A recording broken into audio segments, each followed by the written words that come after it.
Hi, welcome.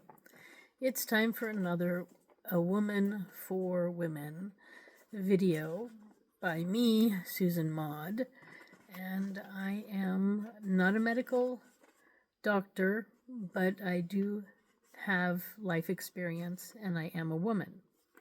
And so I am talking to you from this point of view. Welcome. Today I want to talk to you about being a woman and we'll probably talk a little bit about sex and different life roles. So we have, I think I want to talk about that. We have 3 life roles, most of us. We have the life role of being a woman worker. Then we have a life role of being a mother, some of us. And then we have a life role of being a wife, and again, some of us. And technically, those 3 things are separate. Although, in 2 of them are actually somewhat the same. And, we currently are living in a world that looks at life through men's eyes. And it doesn't matter what color skin the man is, it's through men's eyes. So, they've been trying to fit us women into the men's rat race, so to speak. And it's just not a good fit for us. Because exactly when we're supposed to be learning and starting our competition with men, not that we should, I don't think competition with anybody is a good thing. You should just better your best. But it's exactly when suddenly we should also be mothers. And so we're not fitting, we're like a square peg trying to fit into a round hole. It just doesn't work. So I think we need to start looking at our world, the woman's world, through women's eyes. Okay, currently, we tell young women, or in some cases girls, to forget the natural processes of your body for a good 10 to 15 years, maybe even 20 years. Because most women don't really start to think about even having a child, at least in the West, until they're about 30. So you ignore almost 20 years of your reproductive life. And then you're left with the last 10 years, maybe 15 years if you're lucky. That's insane. Why? So we need to really look at women's lives through women's eyes. Women are practical and rational, and we need to rethink that concept. So,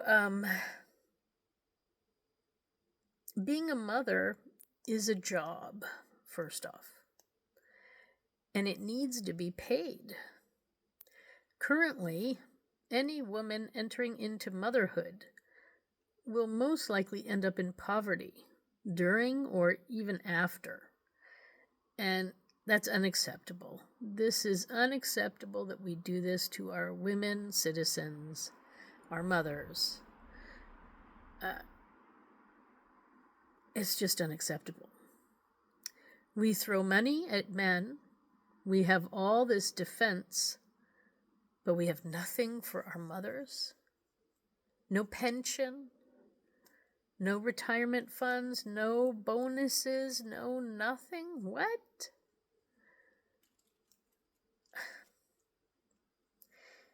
And then we have women in office who aren't even focusing on this. But that'll be for another day. So The concept of motherhood and the concept of working are currently, a working woman, are currently two different concepts, but actually they should be one. And this is my opinion on how we should look at womanhood and motherhood, and the fact that we should contemplate having more than one career in our lifetime. Now, I know there are some women who are succeeding with our current system, and there are a lot of women who don't want to lose a lot of the abilities that we now have. And I understand you and I hear you. So this is my solution. Since we have lots of eggs when we're younger, doesn't it make sense to use them when we're younger? We all remember being in our 20s and being confused and not knowing where to go and what direction, and having a lot of aches and pains about being in the men's world. And so my solution is, because when you're a mother, you get so much training at being a manager. It's training in itself. It's training by doing, and it's training on the job of being a mother. You're doing crisis management, negotiating all day long. You're organizing events, small and large. You are a nurturer, a cheerleader, a psychologist, a teacher. You are all these things all day long, all at different times. And depending on how many children you have, you're going through all these different careers simultaneously. So I think it's something that comes naturally. So instead of not focusing on our natural abilities, we should really focus on them and move as quickly as possible into motherhood, because our bodies rebound quicker and faster and better when we're younger. And so why not have your kids early so that you can enjoy them for longer? And I even recommend teenage pregnancies, because you're very healthy then. So I think 16 is a great age to have your first child. And with that said, I would like to say that there's this myth out there about sex and women. And the myth goes that the first time hurts. And the concept was the first time hurts because the hymen breaks. But we now know that there's no hymen breaking. So there's no hurt during the first time. There might be soreness because maybe you're two young people who don't know what you're doing. So maybe there's no lubrication, or maybe, if there's a rape, that will hurt because your body is not ready and not wanting it. That's something else. But if done properly, you should have lubrication, and it should not hurt at all. And then most young men are usually not good at controlling themselves. And so the chance of intercourse, actual intercourse part, the part where the penis is inside of you, will anyways be a short time. Probably maximum 5 minutes. Because he can't control himself that much. But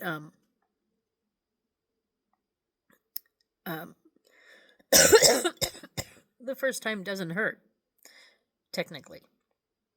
It should not. If you're feeling pain in some way, you have to express it. And sometimes if the penis is too long or too wide, that might cause pain. So you need to express it again. and maybe the angle is wrong or something like that. But for the most part, the first time doesn't hurt.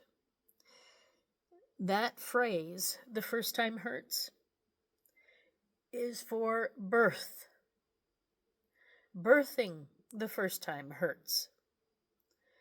It's not a hurt that you can't get through. Many women give birth the first time without any medicine, and they survive. Women don't die from the pain. Women die from malpractice, not from the pain. So, birthing without painkiller is possible. And I think there's this thing called orgasmic birth, which is supposed to help with the pain and to move the body and the baby into place.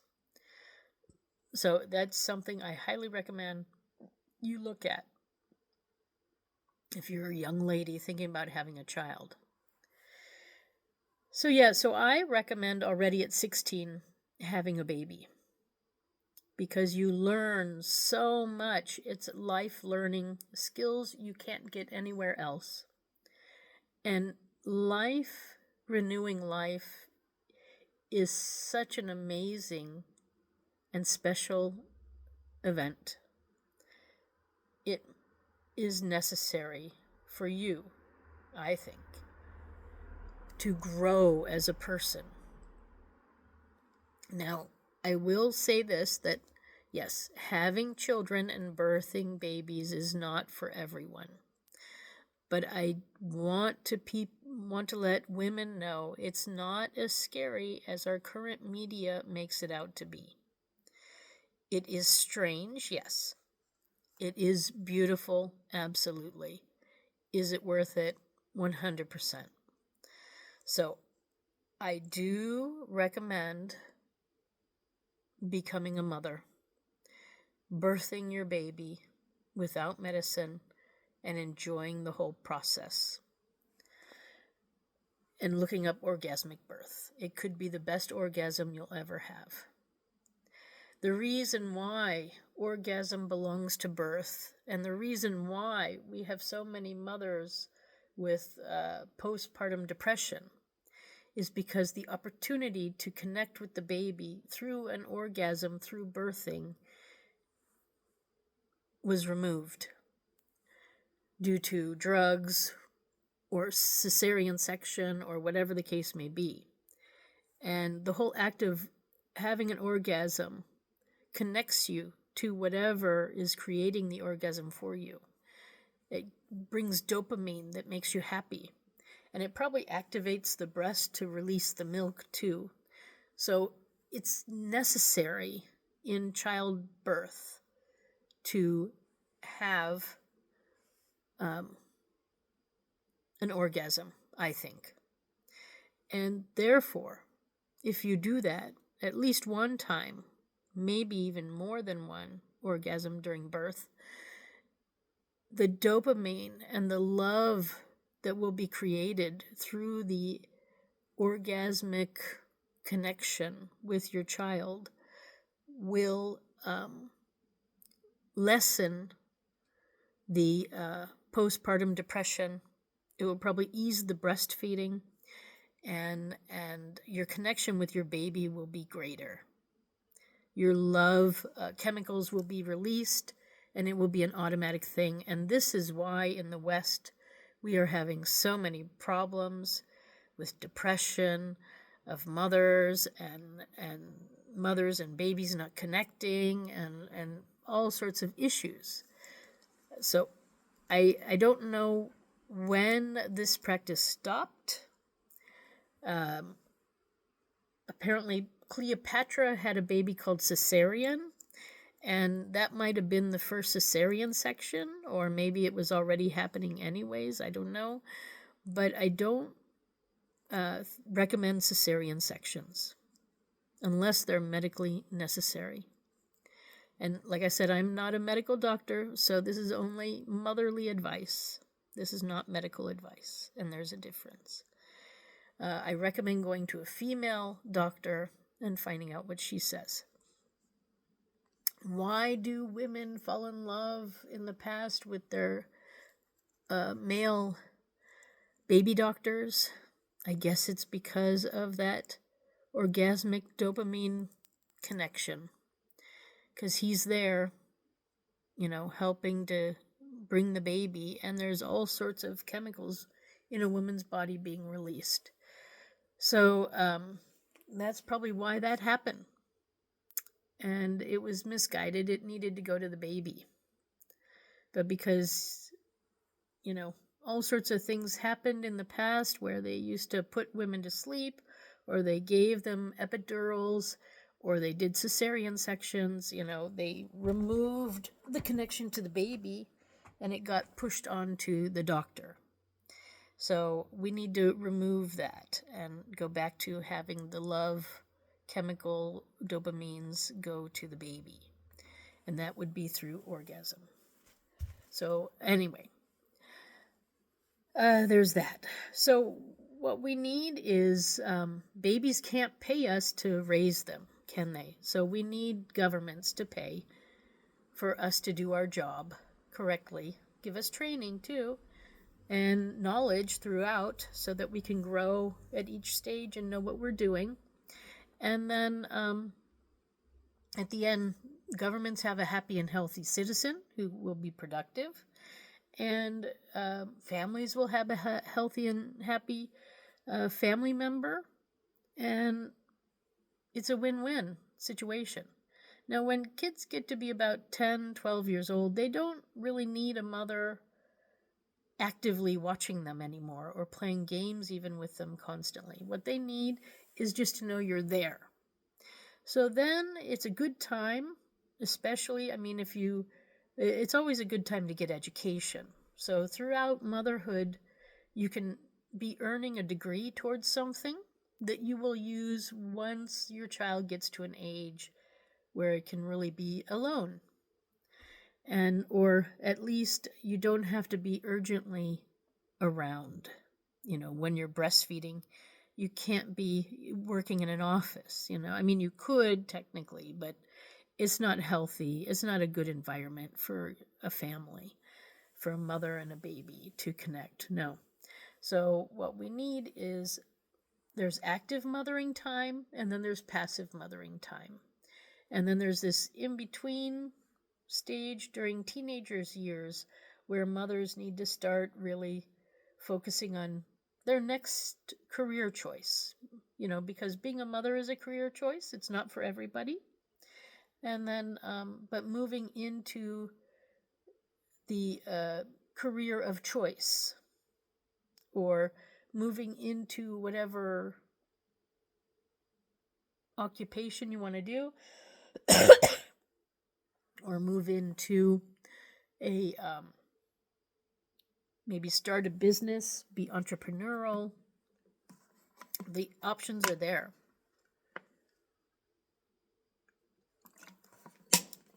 So, and you can do all that studying and get however many degrees you want during that later part of motherhood, when you're slowly getting yourself back into the outer world from the home. When you're a mother, you're sort of in the home, but then there comes a time when you're not in the home anymore. And we need to also build a program to help women get back into the outer world, to be a productive part of the outer world, which I have decided is, for myself, it's a great opportunity to get involved in politics, because I've got a lot of life experience now. I have education and life experience, and it's helping me to develop and influence the people around me and the USA and other countries in a good way. So, as soon as I turned 50, I realized, hey, I'm at the sort of this time of my life. I'm still young enough, but not too young. And this is what I can offer. And it's a great time to do that. So we need wisdom women at the top of the political ladder, helping to help other women and men live life using our knowledge that we've gained during our lifetimes. So I think, thinking women have just one career is a very a masculine way of looking at women. So now we need to look at women from the women's point of view. And we have to know that we have multiple jobs that we do throughout our lives. Now, some women may want to stay in the caretaker role that they learned being a mother. And that is wonderful. We need caretakers at hospitals, at old folks' homes, or maybe also with your own family. Maybe you want to be the one who takes everybody in when they get older and you just help them towards the end of life time period. There's these various ways of doing it. So, there's nothing is a dead end. Everything is a stepping stone to the next step.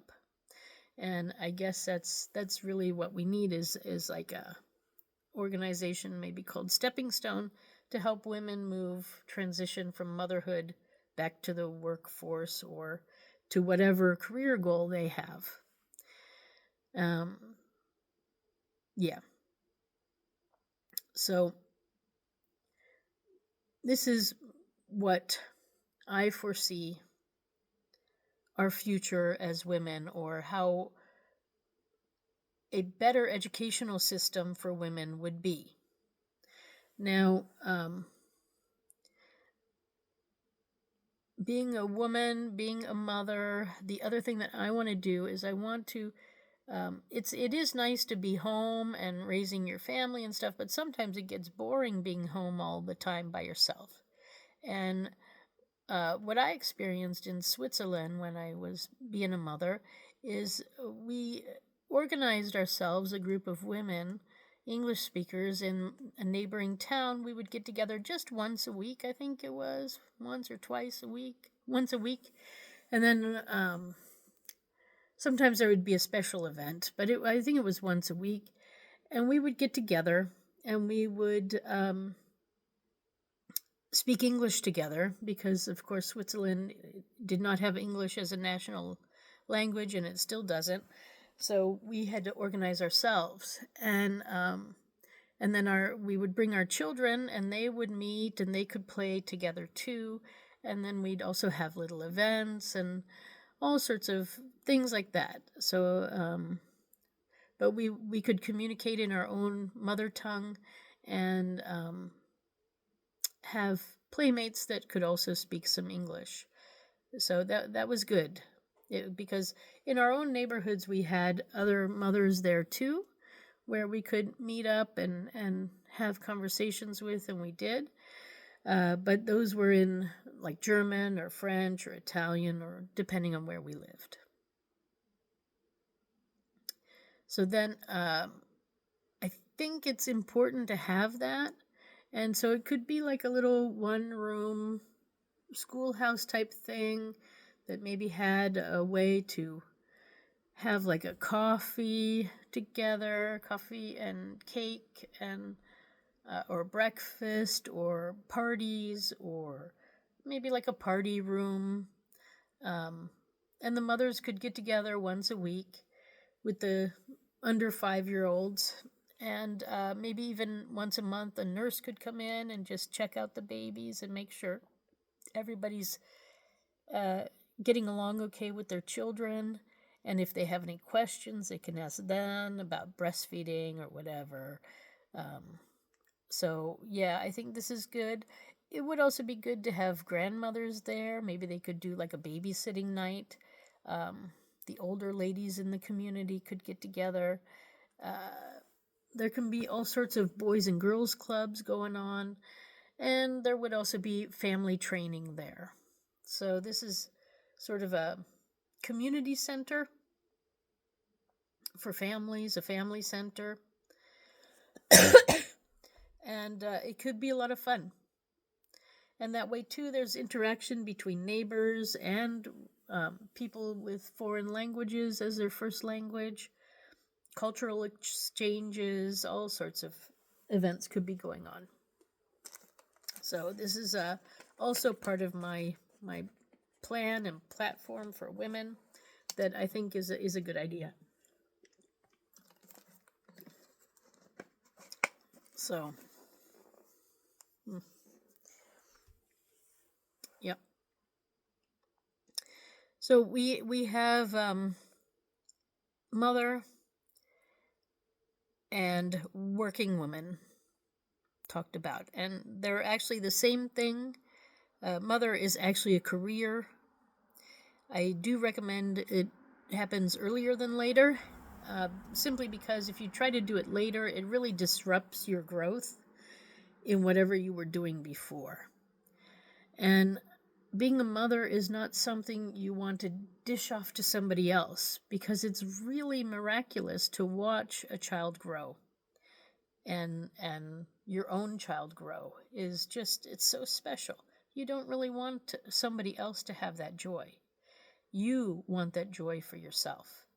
So that's why I recommend doing it when you're younger. Then you don't have to freeze eggs. You've got some children, and then you're ready for your next step, for your real career choice. So I think this is a new way of maybe looking at women's lives, careers, life choices. Yeah. Now, there's this thing called being a wife, which I don't think it's really necessary. I don't think that having a man around the house is 100% necessary either. And the way men have been treating women and wives for the longest time is not healthy. So we need to, I think, really contemplate, do you want to be a wife? It's not necessary to be a mother to have a husband. You can be a wife, but then that's a job also. That's therapist, that's sex educator, that's all sorts of things. So you need to be paid for that. Being a wife is not free. It costs money. You're like a cheerleader, you're a housekeeper, sometimes you're a babysitter, and again, we're doing them pretty much for free right now, and that's unacceptable. So, men, supposedly, their role is to be protector. But they don't really follow us around all day and protect us, do they? No. So they're not really being a protector. They're currently not even sometimes being a provider, which is supposedly their other skill, but sometimes some of them are not very good at that. So if you want to be a mother, you don't have to be a wife. That's something you need to know. And motherhood is working. It's not, you're doing a lot. You've got a lot of hats you have to put on all day long. It's a job. And raising happy and healthy citizens is a job, and it's important. Don't let anybody tell you differently. But if you choose to be a wife, you need to think about that. How important is it? Being a lifelong wife is really difficult. It can be done. Women have done it. But I don't know if it's for everyone to be lifelong.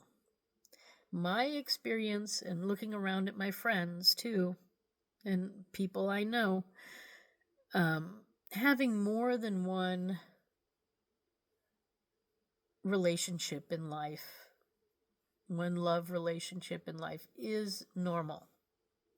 In fact, it could be that up to like 4 or 5 different relationships is normal. But everyone is different, and some people are able to do one love of their life. Some people are able to do 4 loves of their lives.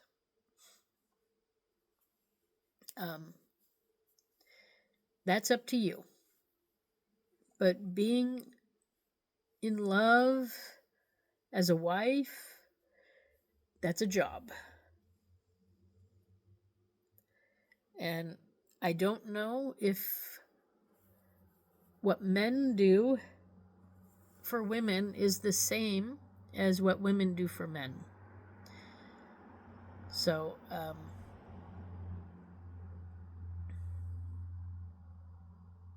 that's something to think about. So yeah, I really wanted to talk about those 3 roles that we play.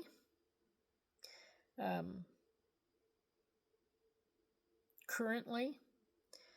And currently a lot of them are no pay or bad pay, sadly. So that has to change. And that's where we are. So whenever I make a video, I try to ask, what the people need to hear from me. And this, I think, is a really good one. I think, we tried to fit women into men's life pattern with education and everything. And it's not working because we can't seem to... When you're in the work world, your lowest pay time is at the start of your career, not at the end. And so, to have money,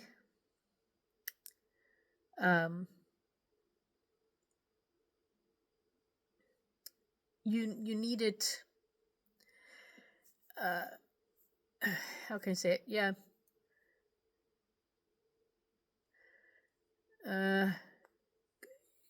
To be a mother, you need money.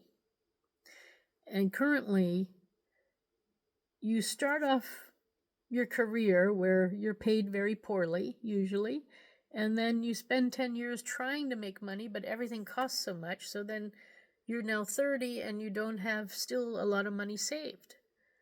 And so the way our structure is working is just, it's not working towards having children and being a mother. So it's time, we gotta pay mothers for their important work, and they need benefits and training. And so this is why motherhood now really falls under the working category, a professional career choice. And it is a career with benefits and movement and all sorts of things. So yeah, anyway. That's how we got to this place, and it's an important job. We need it.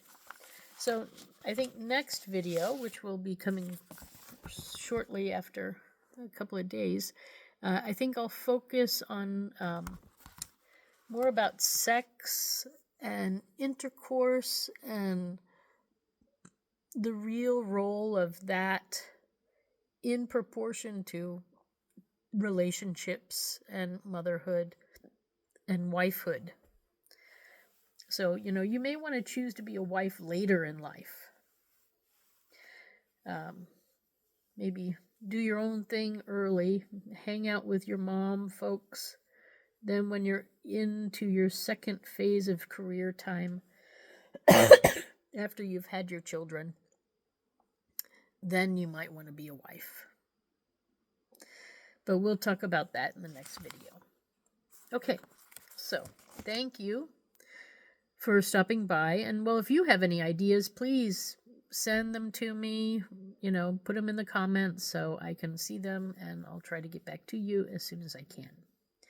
Okay, thank you for stopping by. I am Susan Maud, a mother for you, a mother for our country, and a woman